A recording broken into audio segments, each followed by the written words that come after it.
Perkembangan zaman dan teknologi mengharuskan seorang teknisi untuk membuat struktur bangunan yang lebih ringan, namun tetap mempertahankan sistem keamanan, daya tahan, dan efisiensinya. Untuk itu dibutuhkan suatu alat yang dapat mengukur daya tahan terhadap suatu tegangan atau stres yang dialami benda, sehingga bangunan tersebut dapat dikatakan tahan terhadap segala situasi. Maka benda itu akan terdeformasi dan bahkan mengalami kerusakan. Regangan atau strain didefinisikan sebagai perubahan panjang suatu benda dibandingkan dengan panjang awalnya. Ketika suatu benda mengalami gaya yang cukup besar, akan terdapat regangan atau terjadi perubahan bentuk deformasi terhadap benda tersebut. Untuk mencapai hal ini, diperlukan alat yang dapat mengukur daya tahan terhadap tegangan atau stres yang dialami oleh suatu benda, agar bangunan tersebut dapat dikatakan tahan terhadap berbagai situasi.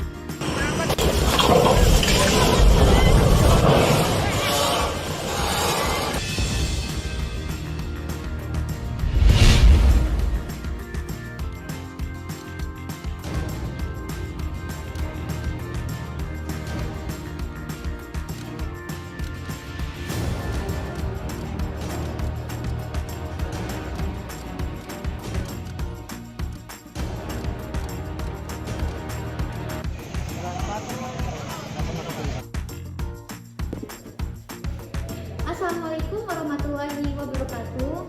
Kami dari Judo Kedai Struktural Health Monitoring dengan menggunakan pengukuran strain gauge akan membuat suatu alat prototipe. Nah, sebelum itu kami akan menjelaskan apa itu Struktural Health Monitoring. Struktural Health Monitoring adalah pemantauan kesehatan struktur bangunan dengan menggunakan berbagai sensor. Salah satu sensor yang bisa digunakan adalah sensor strain gauge. Di sini ada alat prototipe yang sudah kami buat dengan menggunakan sensor strain gauge yang sudah dipasang di bawah plat besi. Nah, ketika suatu alat prototipe belum dikasih beban, nilai regangannya itu belum ada, dan ini akan ditampilkan di LCD. Dan sekarang kita akan menguji coba dengan beban ini, akan kita timbang. Ini ada beban 1 kilo, akan kita tempatkan pada alat prototipe di atas sensor, di mana nilai regangannya ini dapat kita tampilkan di LCD. Nilai regangannya 0,000134 dan persentasinya itu 8%. Dan di serial monitor juga akan ditampilkan nilai-nilai seperti nilai sensor value, nilai average voltage, VR, serta nilai regangan. Ketika beban yang dikasih itu melebihi batas yang ditentukan, batas yang kami tentukan itu batasnya 15%. Ketika beban yang kita uji itu melebihi, ini menandakan sudah terjadi kerusakan pada alat prototipe yang dibuat, sehingga buzzer dan lampu LED-nya menyala. Maka dari itu kita harus memastikan beban yang bisa ditaruh di alat prototipe-nya itu berapa. Maka dari itu dibuatlah suatu alat prototipe yang dapat digunakan untuk mengukur regangan, dan kita dapat memastikan bahwa alat tersebut dapat digunakan dengan baik.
Kemudian di sini kita akan meletakkan beban dengan berat 1400 gram. Kita taruh di posisi tengah. Ini sudah dikasih garis untuk menentukan agar posisinya lebih tepat, dan di bawahnya sudah dipasang sensor strain gauge beserta modul, dan ini jalurnya, dan ini ada buzzer, lampu, LCD, dan nilai regangannya dari beban ini langsung ditampilkan di LCD, dan kita juga menampilkannya di serial monitor ini. Kemudian kita juga akan mengukur tegangan dengan menggunakan multimeter. Kabel merah ke pin output, sedangkan kabel hitam ke GND. Kita akan mengukur berapa tegangan dari, dan di sini tegangannya sudah kita dapatkan, dan kita kurang dengan tegangan dari USD yaitu 3,3, dan hasilnya akan kita tampilkan dalam bentuk Excel. Sekian, terima kasih.